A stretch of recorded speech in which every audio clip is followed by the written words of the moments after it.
How's it going? Yeah, good, thanks. Having a good day. What about you? Yeah, can't complain, yeah. Luckily, house didn't blow away last night. Oh, yeah, right. Yeah, it's pretty wild out there. Are you in Yorkshire? I'm in Sheffield. Ah, okay, right. Yeah, I'm in Where are Manchester, so you? not You too said, far away. I thought, yeah, thought you sounded a bit Manchester. Well, I'm from Hull originally, but Oh, right. Okay, live I'm getting over my here now. northern accents mixed up. Yeah, it's all a bit northern anyway, isn't it?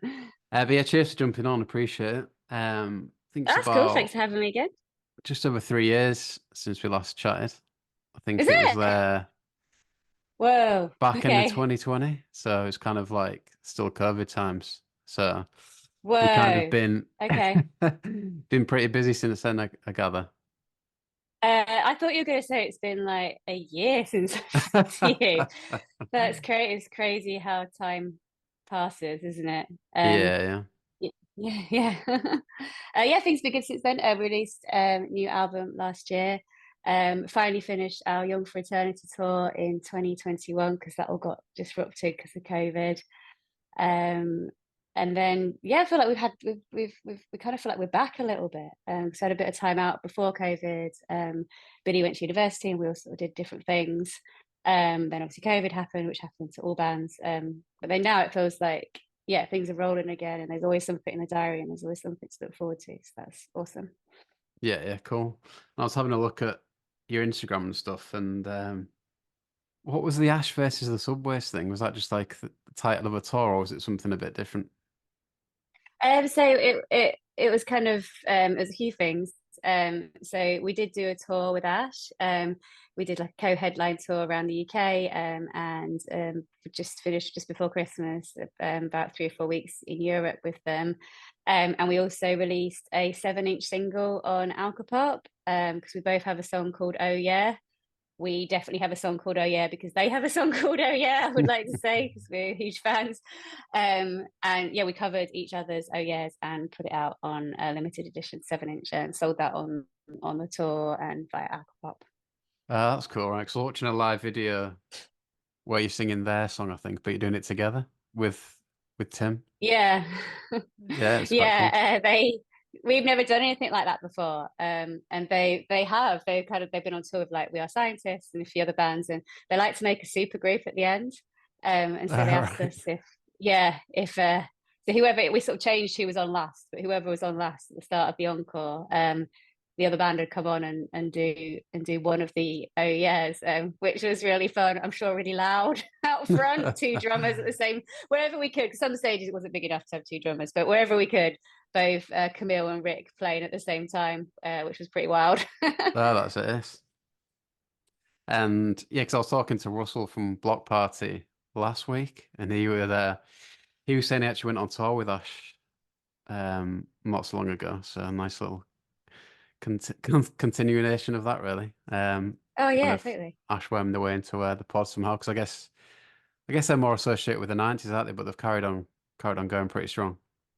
Yeah, I guess that their first album was 96, wasn't it? But then I feel like they've had lots of different they've been through phases, I guess, because I know like I've got we are talking about songs from the from like the 2000s, and Meltdown there came out in 2004, and that's like a really really heavy album, which sounds completely different to like 1977. So I Mm. guess they're kind of in part of a lot of different scenes over the years.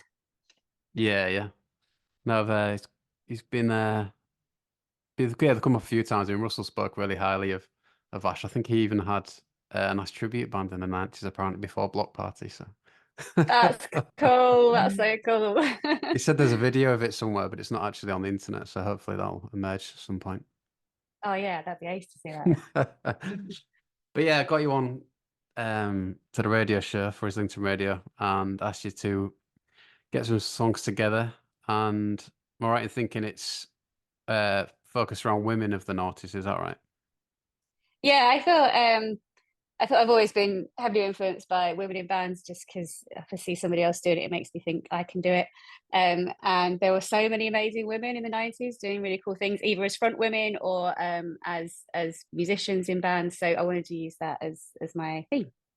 Yes. So we'll go straight to the first song then, which is Be Your Own Pet Adventure. What can you tell us about this one? Before Christmas, I was at a friend's house and they had on a playlist and it had this song on it and it had something we're gonna play later as well, Giddy Stratospheres by the Long Blondes. And I just like I forgot those songs because I haven't listened to them for probably like 20 years. And they're just like really great tunes. If you listen to just like the melody and the chorus, they're just such sing-along tunes. And I was just really happy to hear them again. Yeah, yeah, because I think they've got back together in recent years, haven't they? Oh, really? That's awesome. I didn't know that. But yeah, I'll definitely try and see if I can see them play. Yeah, yeah, because I think they were like mega young first time round. I think they were like 17 or something. Yeah, yeah. There's some like there's like a few bands which were super young around when they first came out. Yeah, because I went to see them in Leeds, and they were like doing their own merch and stuff, which I guess is fairly normal, but just seemed a bit mad at the time just to see these like 16-year-old kids like playing quite a big show at the cockpit, but then like flogging their own merch as well. It's pretty cool. But yeah, yeah. Yeah, So that's this awesome. is Be Your Own Pet with Adventure. I guess interested in how many bands from this list you played with as well. Did you ever play with Be Your Own Pet? I suppose you would Oh, have I done at don't know. festivals and stuff. Probably.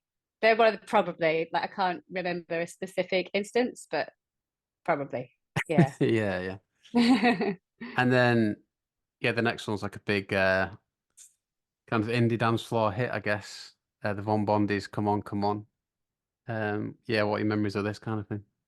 Yeah, we definitely played with Von Gondis. When we first were starting out, they were such a huge influence for us. And I think Billy sent Jason an email just like, could we support you?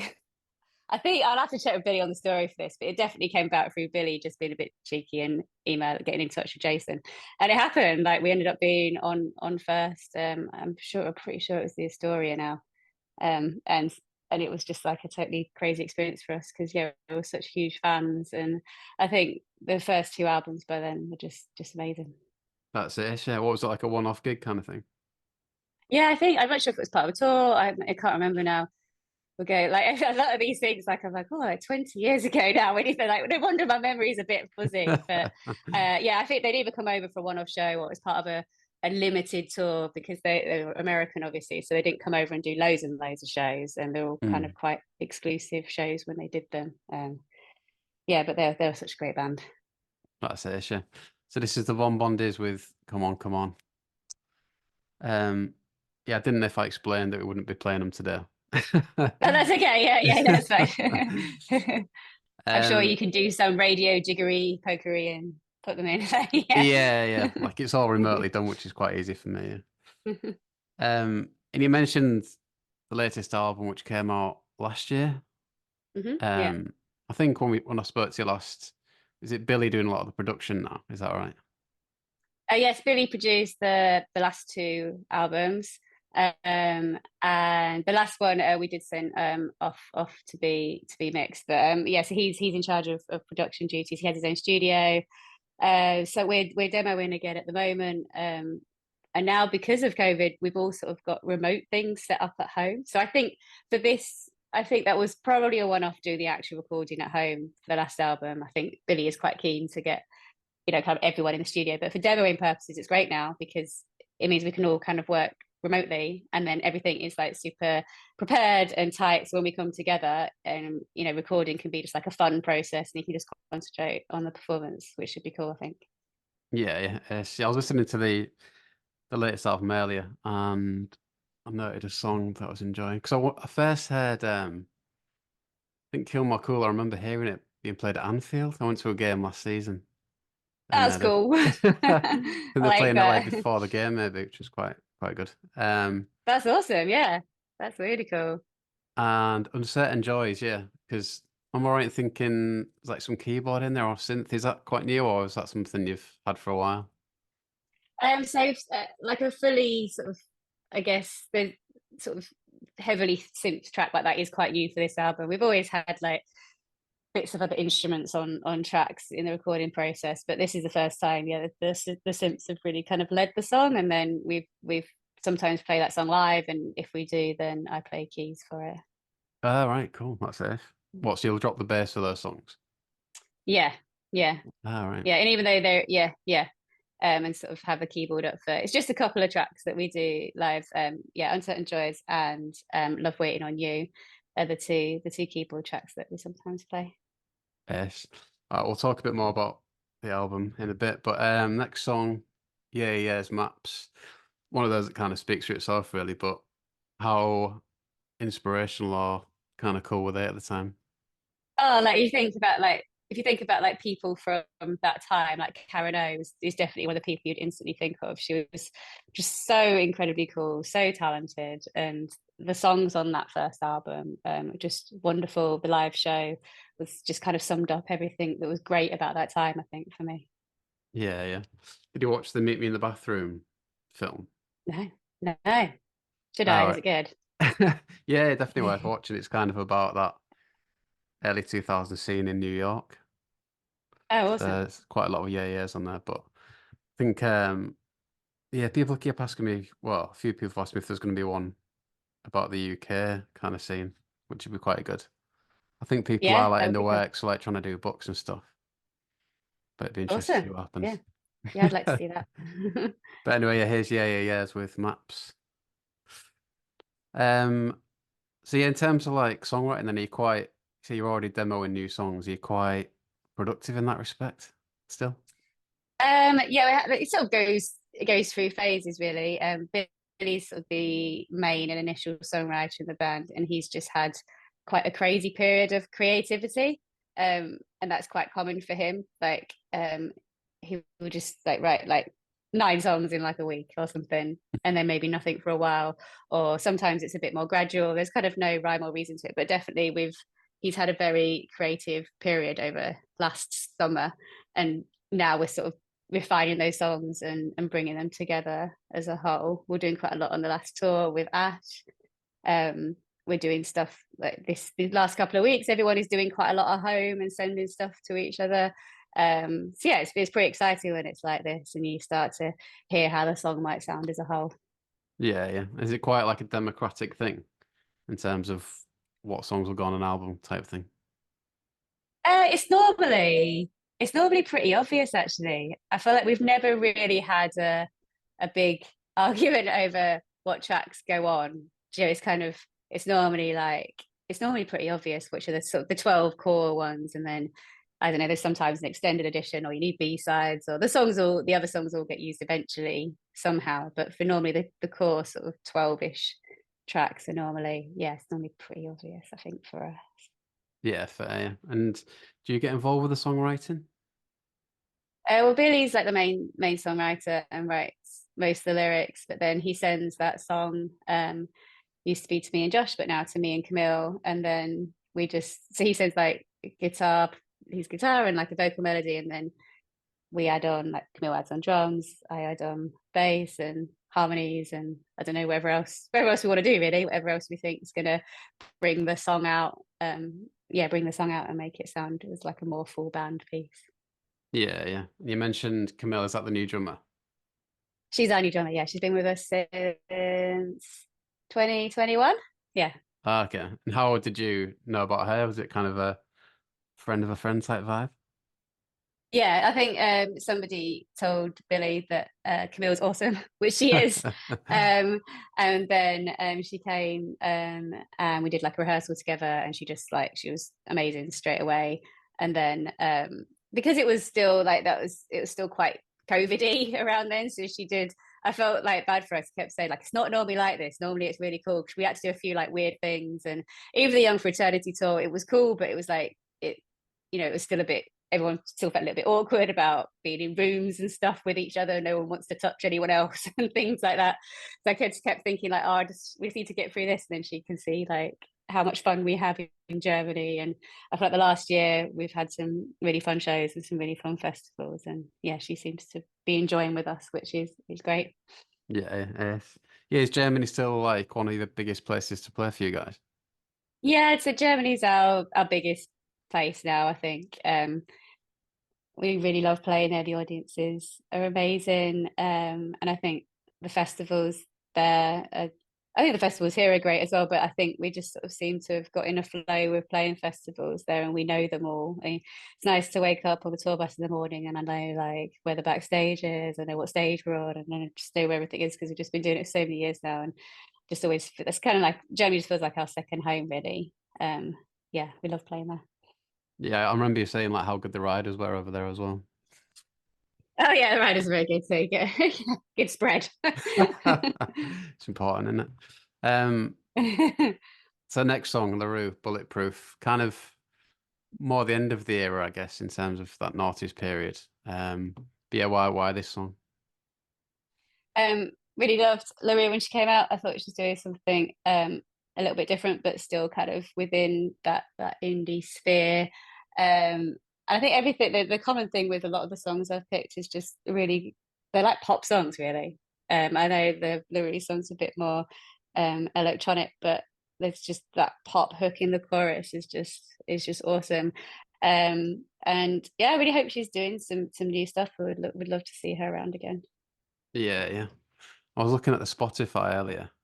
Yeah, because I don't think when's the last. Yeah, she's It's not a really while. released anything, has she? Well, 2020 she did an album apparently. But yeah, interesting to hear more. Because I spoke to Jamie Reynolds last week. He picked one of her songs as well. I think he's been Oh, DJing cool. with her recently. So that's Oh, awesome. interesting. That's ace. Yeah. Then the next one, gonna do a bit of a segue here because it's the White Stripes. Obviously, Meg White, iconic figure of the noughties. And I believe you are playing a gig soon, or maybe even a tour with Gemma Clark's band, who was the drummer in Baby Shambles, JW Paris. Yeah. Is that a one-off gig or is it a bit of a tour? It's just a one-off gig. It's Okay. at Signature Brew, which is like a brewery in London. They do shows there as well. And yeah, I'm still in touch with Gemma actually because she used to be in a band called the Suffragettes, Oh yeah. and they went on tour with us. I mean, you'd be challenging me to say which year it was, but a long time ago. They were on tour with us. And then we just sort of got back in contact by Instagram because she's a mum now too. So just had a few discussions back and forth about being a musician and trying to not be a shit parent as well. So I'm really looking forward to seeing her again. That's going to be super cool. Yeah, sounds like it could be a podcast in that, to be fair. Yeah, maybe. Okay, and then yeah, White Stripes, Hotel Yorba. I mean, the White Stripes probably my first kind of favorite band, really. But yeah, what are your memories of them? My main memories of the White Stripes when we did the Big Day Out tour and they were headlining. And Big Day Out tour is if people don't know, it's a big traveling festival in Australia. Doesn't I don't think exists now, sadly, because it was really cool. And the year that we did it was lots of, I guess, the bands you would think of from this era, and White Stripes were one of them. We watched them every night, and they were amazing. You could sometimes hear Jack White warming up in the hotel, which was always cool. Oh, really? And Meg White was yeah, she's one of the iconic figures from the time, I think. Just played with such passion. And Hotel Yorba was the first song I heard by them, and I think the first it just encapsulated me from the start, and I was just straight away really interested in them and wanted to hear more. Yeah, yeah, yes. Because obviously they kind of disappeared quite quickly, didn't they? Well, she did anyway. Which then I guess it makes it extra special in a way, I suppose. Just having those like 5 albums, was it? I think, or 6 albums. I don't know to be honest, but yeah, I guess yeah, because Jack White's gone on to do lots of other things, hasn't he? Hmm. But yeah, I've always loved Meg. I think she's ace. Yeah, yeah. Okay, well, here's the White Stripes with Hotel Yorba. And then the next band, yeah, I don't know a lot about them apart from this song, really. Postal Service. Um, yeah, why did you pick this song? So the album that this is from was sort of hugely influential for me and all of us really around the time of All or Nothing when we were making that album, and it's it's just a really beautiful album. They're kind of coming back around again because they're doing a tour with Def Cab for Cutie, which I just think is the ultimate lineup. Like it's just I never thought, because obviously because of the overlapping band members, I never thought that those two would ever play together. And I really want to go to that show, but I can see that it's going to be a super exclusive thing, really hard to get tickets because I think they're only playing London in the UK. There's been quite a lot over the US. But yeah, love this band so much. It was a tough fit between this and Death Cab for Cutie, but I went for, because of my theme of women in bands, went for Postal Service because of, Jenny Lewis, of course. Okay, great. So this is the Postal Service with Such Great Heights. Yeah, I think Death Cab for Cutie were a fellow band on the OC as well, weren't they? I think. Yes, they were. Yeah, yeah. Ish. Yeah, the next one, Tegan and Sarah. Again, I don't think I'd heard this song before. So yeah, obviously a big fan of this band. I'm a huge fan of Tegan Sarah. They're one of my favorites. This album is the one that got me into them. The Con, and the song that I've chosen is also called The Con. But they had a few albums before, and then they've continued to make really amazing music. They're sort of branching out into doing different things now. They wrote a book which was turned into a mini TV series about Yeah, I think I heard their about that. teenage life, which was really cool. And as like a big fan of theirs, it was really cool to see this sort of like an insight into maybe what their life was like when they were first starting to write songs together. But yeah, love them. I saw them once at the Roundhouse and it was magical. Yes. Okay. Well, this is Tegan and Sarah with The Con. Yeah, in terms of like, I don't know, in terms of like the gender type thing, do you think it's more open for females in bands these days? Or do you feel there's a difference between when you first started out to now? I think the difference I feel now is it's not cool to shit on women anymore. Like I think there was a period in the 90s where it was just not the 90s and the noughties where it was kind of cool to just diss people. And I think now you can't, you'll just get called out for it. You can't just diss someone because they're a woman, or you just can't say anymore that um like you're just a girl guitarist, or you're really good for a girl, or things like that. I think that mindset has changed, which can only be a positive thing. I think there's still a way to go, but I think it's definitely in a much better place than when I started out. Yeah, yeah. And we're like you mentioned festivals. They seem to be more prominent than they ever were at the minute. Do you see a lot of I don't know really, a lot of female faces in terms of background people as well? I think yes and no. I think there I could still turn up to a festival and be the only woman on stage all day. Right. That still happens. Then other festivals are a lot more balanced now, and it's not because there's lack of choice. I think there are a lot of women out there making amazing music. But sometimes for whatever reason those are not the bands chosen, and sometimes I still feel like a little bit get picked as the token woman. It's like, oh, like we need a woman. Oh, we've got the subways, so there's like Charlotte and Camille, so that's it. We've ticked the woman quota because we've got a band. I think there's still Right. that sort of attitude about it as well, a little bit, rather than sort of picking people from but in a more balanced way. Okay. And then in terms of new music, like how do you keep up with new music and how do you go about that? I mean, I try. I'm not always the best at doing that.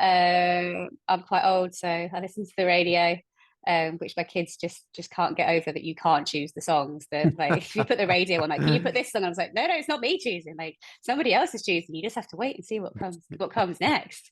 So I do. I like listening to Radio 6 music. And actually, the other day I was listening to them, and they played Billy No Mates, who I'd never heard of before, and I went and checked out her albums, and yeah, so she's a new favorite of mine at the moment. So I think, yeah, I'm pretty old school still. I listen to the radio.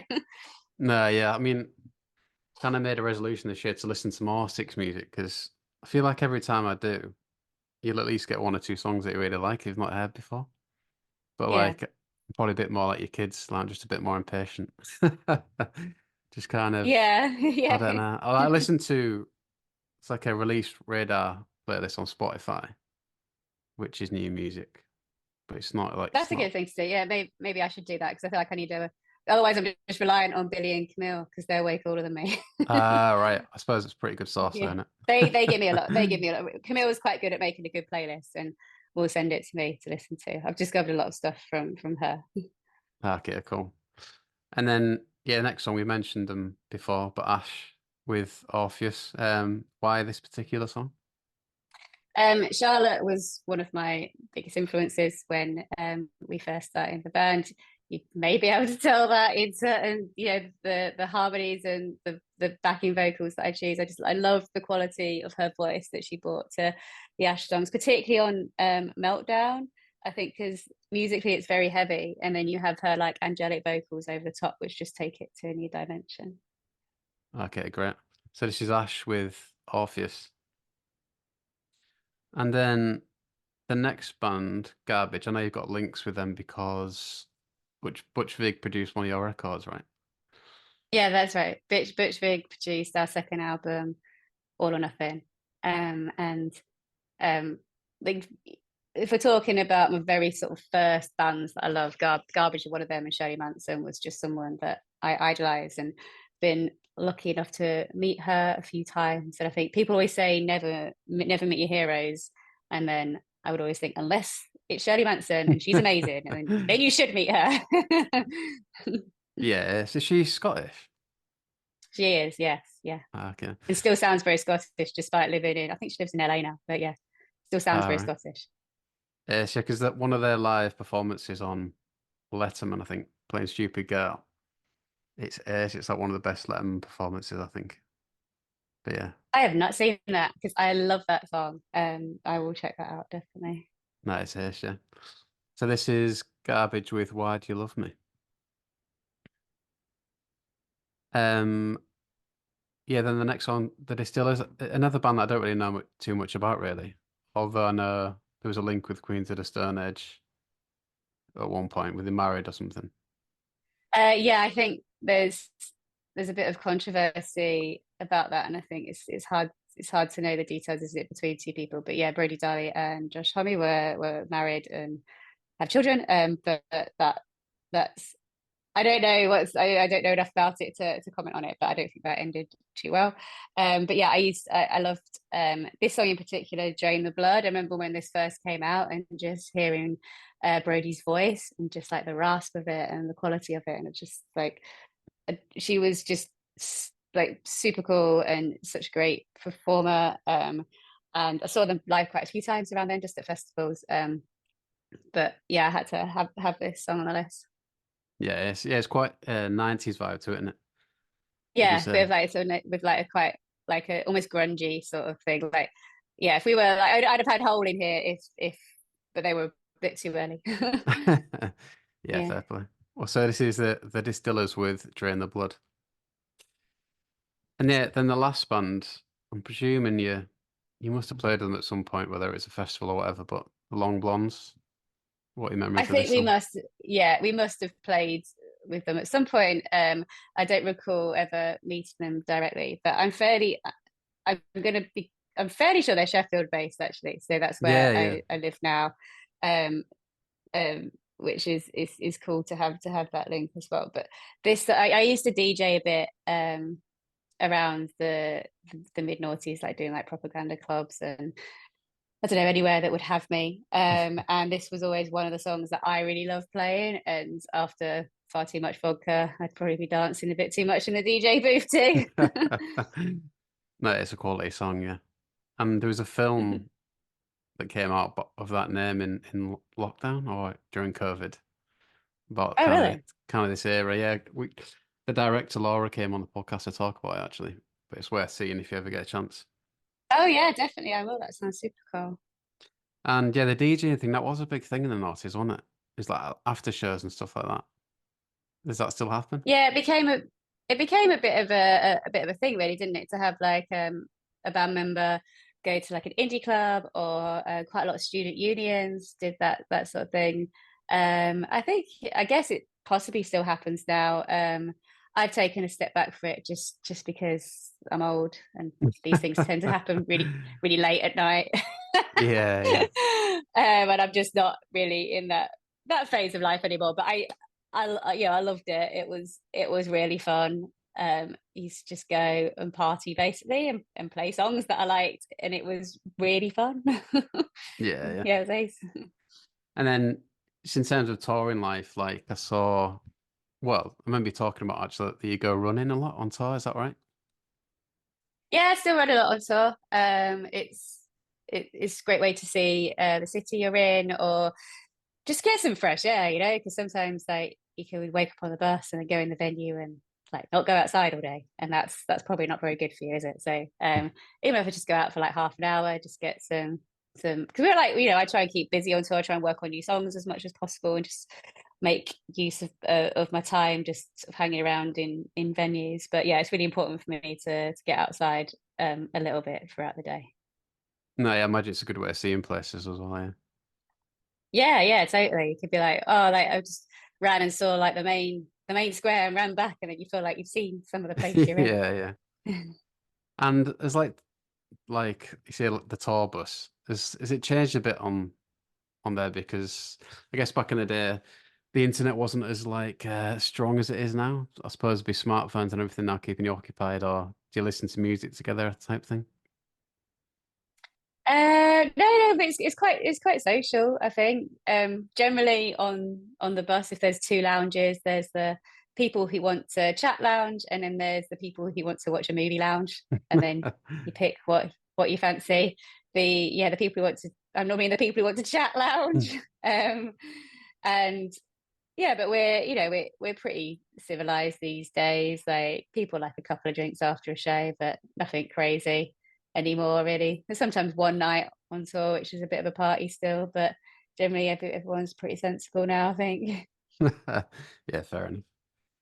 Okay, Charlotte, I'll let you go, but that was brilliant. So cheers for that. And I'll give you a shout when it's gone on Islington Radio, but it'll be like probably next month now. Okay, sweet. Yeah, But yeah, that's great. So yeah, cheers for awesome. that. Thanks for having me on again. Thank you. Yeah, no worries. Yeah, I'll keep up. Where's the best place to keep up to date with stuff? Is it Instagram and all that? Yeah. All the upcoming tour dates or whatever should be posted by there or the website or yeah, Facebook or yeah, normal places. Yeah, but I imagine you've got a fairly busy year ahead again with festivals and everything. Yeah, stuff is starting to come in now. We've got a few festivals in. We've got this show with JW Paris that you mentioned. We've got that next month. And then because we don't have too much until sort of May time, so we're mainly working on new songs. Hopefully, get some recorded pretty soon. And then yeah, see where the year takes us. Brilliant. Okay, next one. I'll keep an eye out. But yeah, I'll Ace. let you go. Thank you very much. Cheers, all right. Take care. Thank you. Bye. Bye.